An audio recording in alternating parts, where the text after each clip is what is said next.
هذا الفيديو ما في تكنيكات، ما في كلام. هذا فيديو حتحل معايا اختبار كامل. الشيء اللي انا انجزته في 3 شهور و3 سنوات يمديك تنجزه في اقل من كذا بكثير.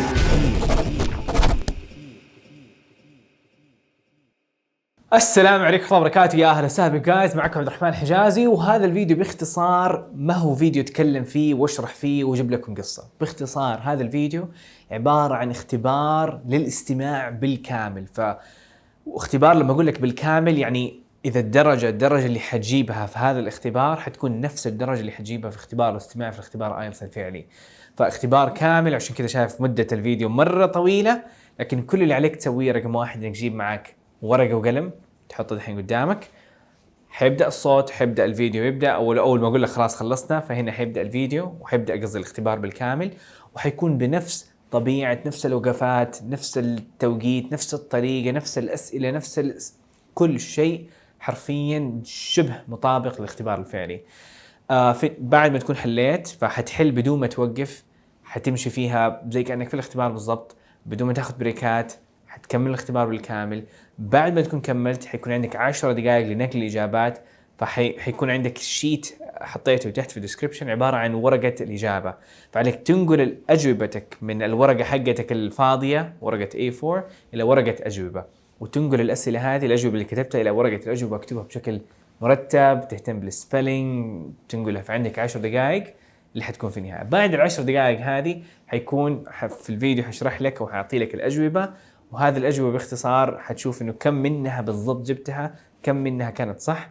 وطبعا في اختبار الاستماع لازم تكون مهتم بالسبيلينج، فإذا حرف واحد غلط، يعني إذا جبت الإجابة كلها صح لكن بدل آي كتبت إيه الإجابة غلط، فتهتم بيها وتكتب الإجابة هنا وتشوف كم عدد الإجابات الصحيحة.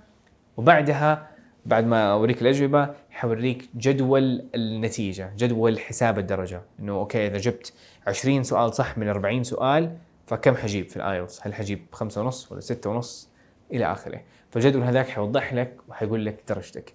فأبغاك كذا خلاص تكون مركز، جيب لك قهوة، جيب لك، ترى القهوة ما هي مسموحة لكن ممكن عشان تتدرب، يعني خلاص فضي نفسك دحين وكمل إذا أنت تكون 100% جاهز.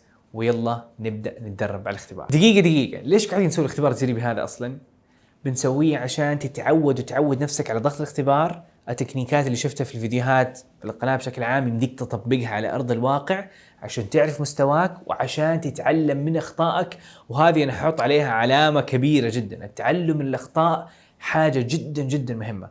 فالمهم دحين أبغاك تسويه إنك تركز، إنك تحاول وتحل بأفضل ما عندك وتغلط عادي، ولا تعصب ولا تتوتر ولا تقول الموضوع صعب، لأنه اختبار الآيلتس معياره من 9، فأنت ما أنت هنا عشان تجيبه 9، أنت هنا عشان تجيبه 6.5 7.5 5.5 whatever. فما أنت هنا عشان 9، فعادي تغلط.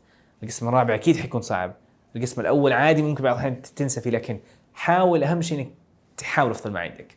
فيلا let's get started. You will hear a number of different recordings. You will have time to read the questions before each recording and time at the end of each recording to check your answers. The recordings will be played once only. The test is in 4 sections. Now turn to section 1. Section 1, you will hear a conversation between a customer and a receptionist at a car rental agency. First, you have some time to look at questions 1 to 5.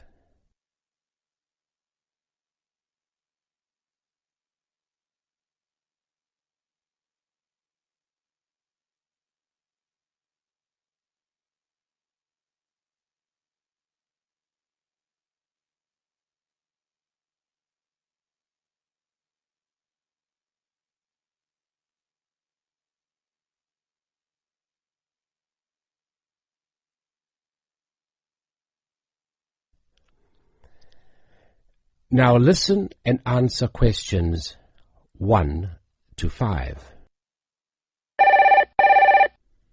Good morning. How can I help you? Hello, is this Southern Rental Car? Yes, it is. I wonder if you could help me. I'm ringing from Nelson, but I'm coming over to Auckland for 12 days and I'd like to hire a car. Okay, I'll fill in a booking for you now. First, can I take your name? Yes, it's William Waddell. Sorry, could you spell your surname? Yes, it's Waddell. Thanks. Now, can I have an address and phone number? Sure. I live at 10 Robin Place. That's Robyn Place. And that's Nelson, isn't it? That's right. Do you want my home number or my mobile? Home number will be fine. Okay, it's 07 263 8666. Great. Now, can I also have a credit card number? Do I have to pay by credit card? Well, we need a credit card number as a guarantee. It's a standard policy for car rentals. Okay, well, I'll pay by Visa then. The card number is 4550 1392 8309 3221. And the expiry date? Sorry? Your card, when does it expire? Oh, next July. Right. Now, how long did you want the car for? 12 days, did you say? No, I only need a car for 10 days, from the 2nd to the 11th of next month.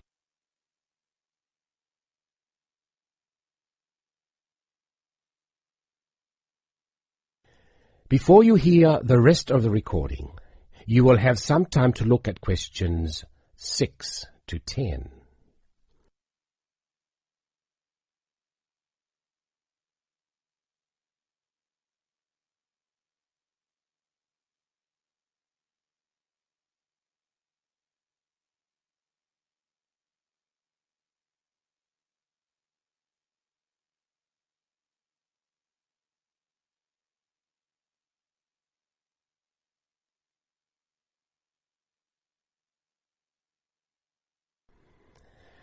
Now listen and answer questions 6 to 10. Now, what type of car are you looking to hire? Well, I'm not too worried about the model of the car, but I understand that you have rental cars from just $25 a day. Is that correct? We do sometimes have the $25 deals, but only in the low season. For the period you're looking at, the cheapest we have is $35. However, that price includes unlimited kilometres. Sorry, did you say unlimited kilometres? What does that mean exactly? That means that no matter how far you go, the cost is the same. Some companies charge for rental and then charge again for every kilometre you actually drive. Well, I am going to be travelling quite long distances. I'm visiting relatives and they live quite far apart from each other. So unlimited kilometres are probably a good idea. If you're travelling long distances, you would be better off with an automatic. Changing gears in a manual can make it more expensive on petrol. Okay, I'll take the automatic then. Right. So that's an automatic car for 10 days from the 2nd to the 11th. That's all booked. Is there anything else I can help you with? No, that's fine. Oh, sorry, what do I need to bring with me when I pick up the car? All you need is your driving licence. Right. Well, thanks very much. Bye. That is the end of section 1. You now have half a minute to check your answers.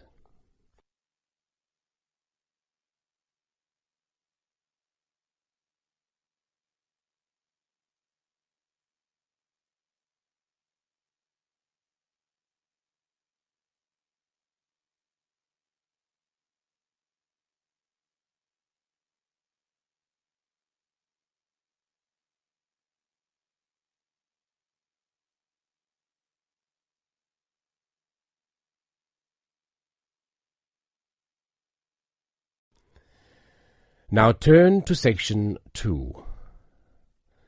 Section 2. You will hear someone talking about travelling around New Zealand. First, you have some time to look at questions 11 to 15.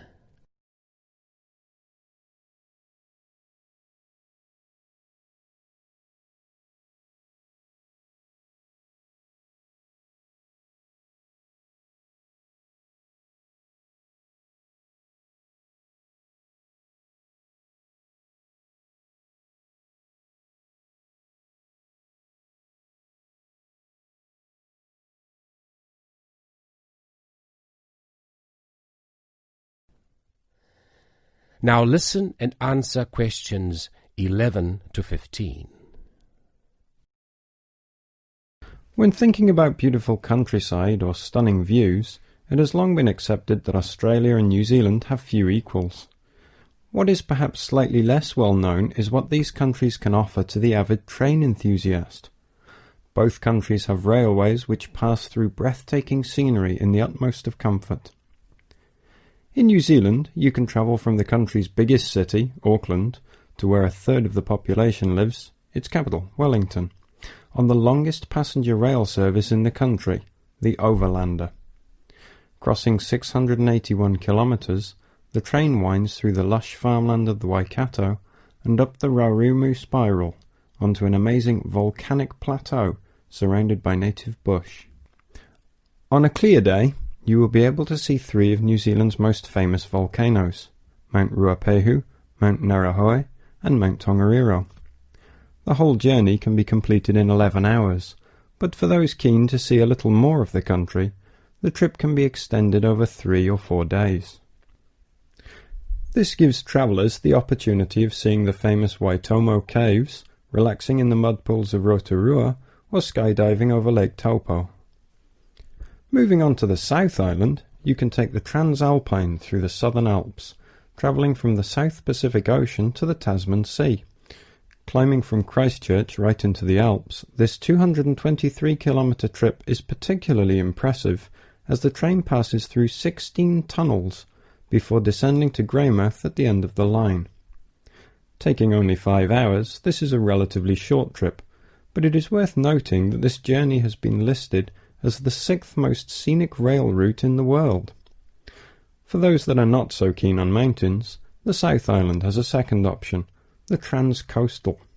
With the sea on one side and the mountains on the other, it again shows some of the best scenery New Zealand has to offer. Also taking 5 hours, one of the highlights of this journey is the opportunities for whale watching. The fortunate few that see whales are well rewarded, but there are more common sights which are just as enjoyable, such as penguins and seals.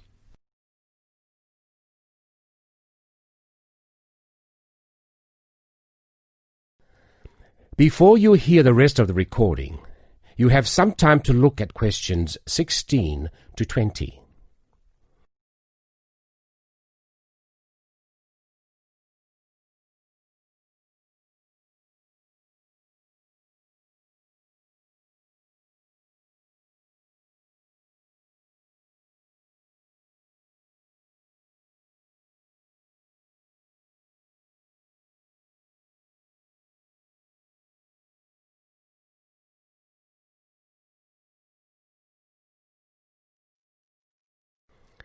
Now listen and answer questions 16 to 20. Although these 3 train journeys are undeniably breathtaking, some travellers prefer the longer journeys on offer in Australia. The Indian Pacific, for example, which travels from Sydney through to Perth and has been dubbed the adventure that spans Australia. With 3 nights on board, the train takes in the Blue Mountains and the Nullarbor Plains, and, as the name implies, the Indian Pacific shows you 2 oceans.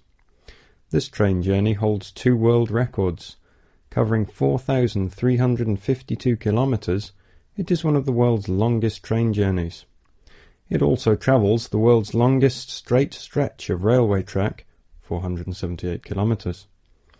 For those who find these distances a little daunting, passengers can stretch their legs at a number of different stops, such as Kalgoorlie, famous for gold, and Broken Hill, first founded as a silver mine.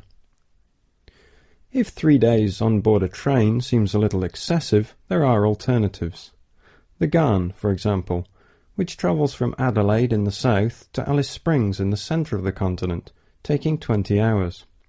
Passing through Crystal Brook, Port Augusta and Woomera, this journey gives an indication of what life was like for the earlier settlers as they discovered the country. Along the way, you can also see the Iron Man sculpture, which was constructed by railway workers to commemorate the 1,000,000th concrete sleeper laid during the construction of the line. Finally, just a quick word about the Overland, which runs between Melbourne and Adelaide.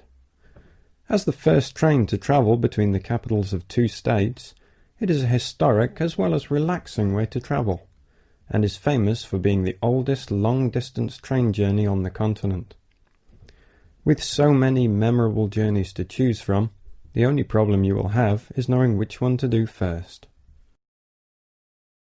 That is the end of section 2. You now have half a minute to check your answers.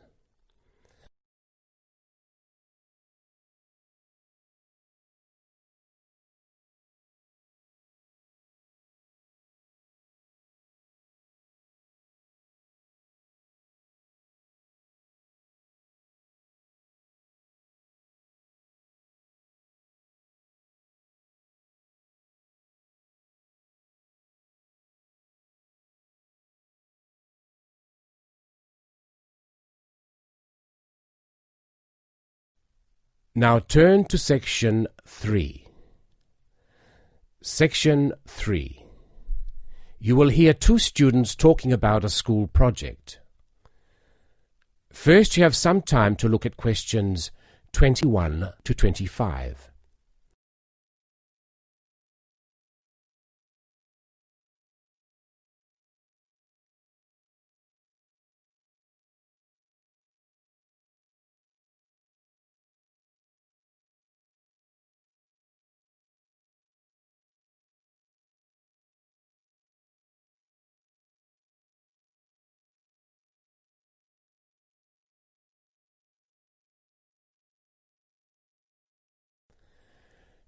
Now listen and answer questions 21 to 25.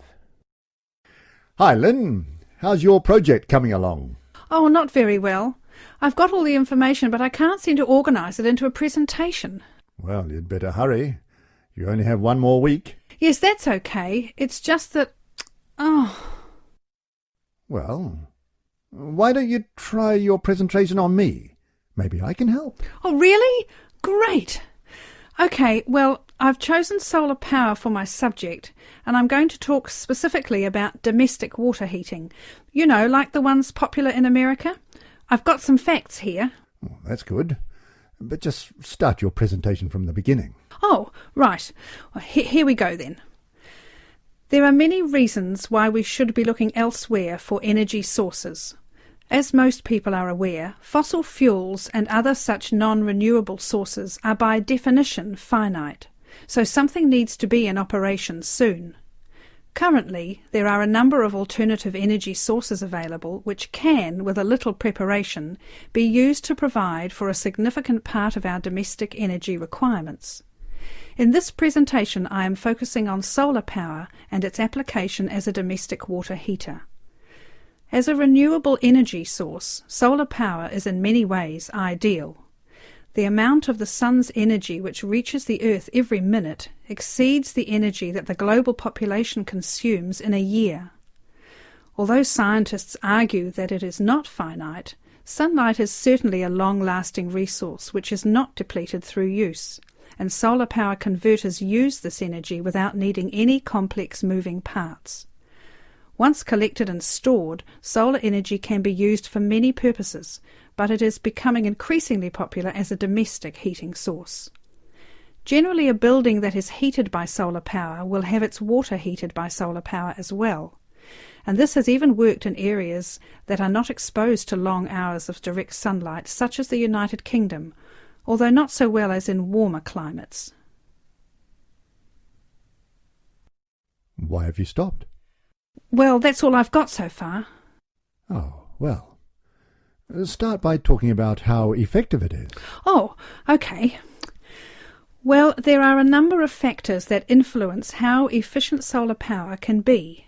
The first, obviously, is the amount of sunlight, and this is dependent on season, time of day, and climate. Although the UK has something of a bad reputation for sunshine, it is actually quite productive during some parts of the year. Given a sufficient size of solar panel and water storage tank, solar power can provide all of our water heating requirements in June and July, and even provide the majority until October. From October to the end of the year, this figure falls dramatically.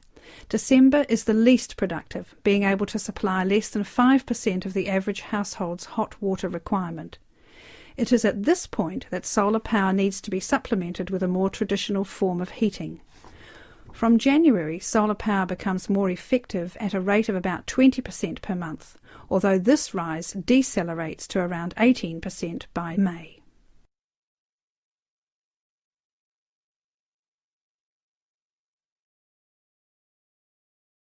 Before you hear the rest of the recording, you have some time to look at questions 26 to 30.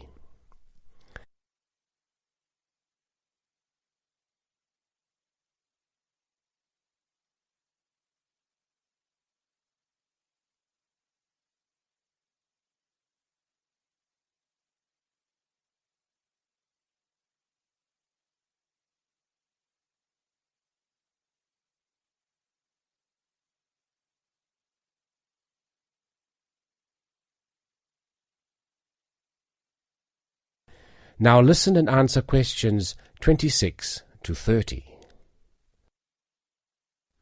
Now say something about this water heater. Do you have any information about that? Oh, yes, I've got an illustration of a water tank here. Well, that's good, but you'll have to describe it. Right.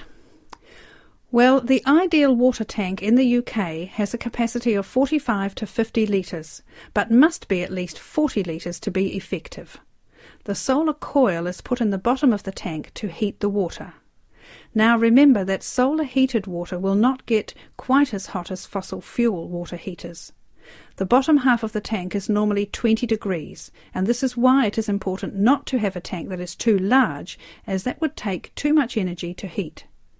In this illustration it rises to 40 degrees from halfway up. Don't forget that hot water rises, so the top third of the tank is the hottest and reaches an average temperature of 65 degrees. And what's this second layer around the tank? Oh, that's insulation. Because the tank is often either outside or just under the roof, rigid foam is used as an insulation layer. It should be at least 80 millimetres thick all around. Well, that seems like a good presentation. All you need to do is to prepare some short notes and a larger illustration so you can use it as a demonstration and you'll be fine. Oh, you think so? Well, thanks very much for the help. Maybe I could do the same for you one day. Maybe. Anyway, I have to go. Good luck. Thanks. Bye. That is the end of section 3. You now have half a minute to check your answers.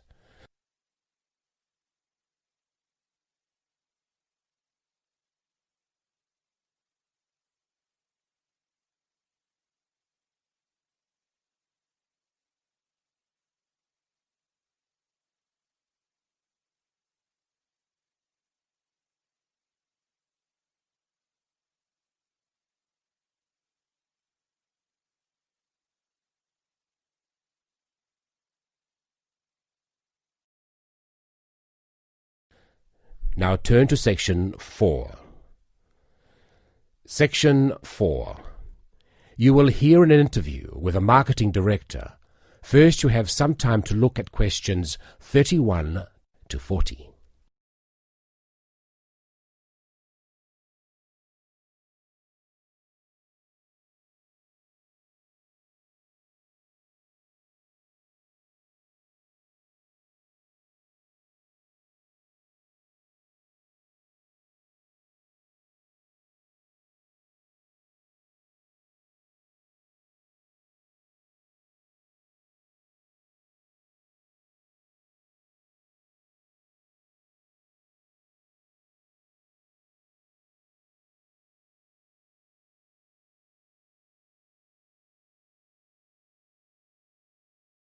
Now listen and answer questions 31 to 34. Continuing our theme of business marketing, I have with me today Mr. Brian Kinsella, who is here to talk about the differences between marketing a product and marketing a service. Good morning. Now I understand that many of you here today are interested in a career in services marketing. Well, I've been the marketing director for Oceania Travel for nearly 11 years, so I feel that I can present what I consider to be the most important aspects of marketing a service. However, before I begin, I want to clarify what I mean by services marketing. This not only means aspects like holiday destinations, but also professional services such as legal advice. In short, anyone that sells a service. Actually, a lot of the traditional services such as lawyers, accountants, etc., have not felt too comfortable marketing their services. It's almost perceived in industries such as these that the need to market indicates a weakness in the services provided. However, more and more such industries are realizing the importance of marketing to sustain their customer numbers, especially when their competitors are marketing themselves. Now, the main difference between marketing a product and a service is that the customers cannot understand exactly what the service will be. They can see a product and can comprehend exactly what the product will do for them. A service is more intangible. By that, I mean whatever each customer gains from the service is often very personal. For example, with a travel agency, clients choose to travel abroad for a multitude of motives. Some people travel overseas for the experience and really want to get to know the culture of the local people. Others wish to escape from reality, totally relax in sophisticated comfort, and be waited on hand and foot. Obviously, our clients will not be judging what we offer by the same standards, and travel agents, like other such service industries, have an extremely difficult job in satisfying a range of customers from diverse backgrounds with different expectations. Our company has overcome this dilemma in a number of ways. First of all, our travel consultants are given extensive training in customer service and buyer behaviour. Our aim is not just to be a profit-making organisation, but also to meet and exceed the expectations or dreams of our clients. Our mission statement, in fact, is primarily to offer a service which is above and beyond the hopes of our clients. In addition, we regularly visit the tourist destinations we promote and inform all of our staff about any changes in specific areas. Not only is it important to be fully informed about every possible aspect of the service you are marketing, it is also essential to constantly improve the service offered. At Oceania Travel, we regularly conduct surveys with all of the people that visit our resorts of choice. Any negative feedback we try to remedy at once. Our clients are met by a company representative during their stay, and we have a set procedure for dealing with any complaints. Our clients are not expected to have to approach the hotel reception, as we have a 24-hour contact service direct to our representatives, and this representative should always welcome any customer problems or questions. In the event of a complaint, the representative will then try to remedy the complaint with the hotel. If the problem cannot be rectified by the hotel manager, our representative is authorized to remedy the situation him or herself. For situations beyond the representative's authority, our complaints department is contacted. The complaints department guarantees a solution within the day. If the customer is still not satisfied, they are welcome to approach our head office on their return. So you see that marketing a service is catering more for the client's expectations than anything else, and it is that which makes services marketing a very intricate business. Now that's the end of my presentation, but if there is anything you want to ask, then please feel free to do so. Thank you. That is the end of section 4. You now have half a minute to check your answers.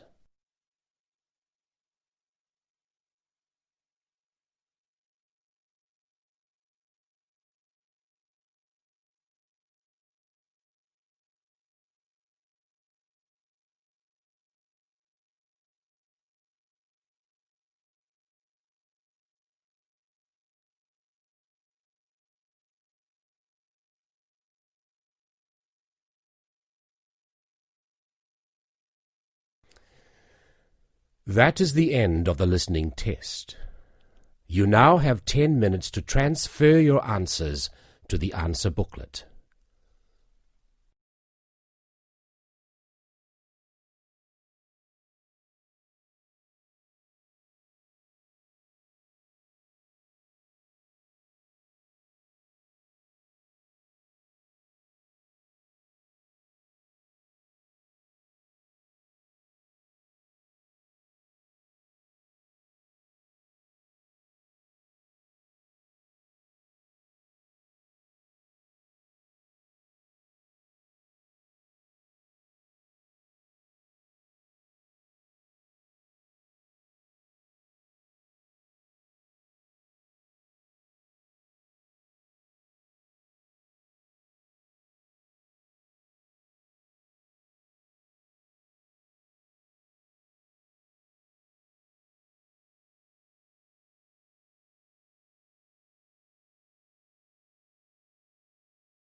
amazing job، ما شاء الله عليك. خلصت اختبار كامل استماع. ترى انا صراحه افرح للناس اللي يسووا اختبارات تجريبيه. حتى احد يرسل لي عبد الرحمن دوبي خلصت اختبار تجريبي، لأن الموضوع ما هو سهل. هو عباره عن يحتاج مجهود، يحتاج تركيز، يحتاج هذاك الشجاعه انه الواحد فعلا يخلص الاختبار. فاول شيء انا بقول لك انه الف مبروك انك سويت حاجه صعبه، انجزت شيء فعلا معظم الناس يخافوا منه يتهربوا منه. فهذه اول حاجه، يعني بقول لك هذا اللي وحده انجاز. الانجاز الثاني انه دحين اكيد انك سويت اغلاط، هذا انجاز انك تتعلم من اغلاطك. فدحين بعد كم ثانيه راح اوريك الاجوبه، وهذه الاجوبه ابغاك تقارن اجابتك باجابه الموجود، واذا كان عليه سلاش معناها هي كده او كده، فسلاش معناها او. فممكن بعض الأحيان إجابتين تكون صح، لكن معظم الأحيان هي إجابة واحدة اللي تكون صح. ولازم تتأكد من السبيلينج والكابيتال سمول والأس والجمع والمفرد. فإذا حرف واحد فيه غلطة أحسبه غلط، لا تغشش نفسك. فخليك عادل مع نفسك، أجلس الورقة اللي كتبت فيها الأجوبة، قارنها وحط الأجوبة وشوف، واللي جبته صح عد كم عدد الإجابات الصحيحة وكم عدد الإجابات خطأ. طبعا الأسئلة من 40 سؤال، فشوف كم الصح اللي جبته.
طيب كده انت عرفت عدد الأجوبة صح. طبعا أول شيء طبيعي نغلط.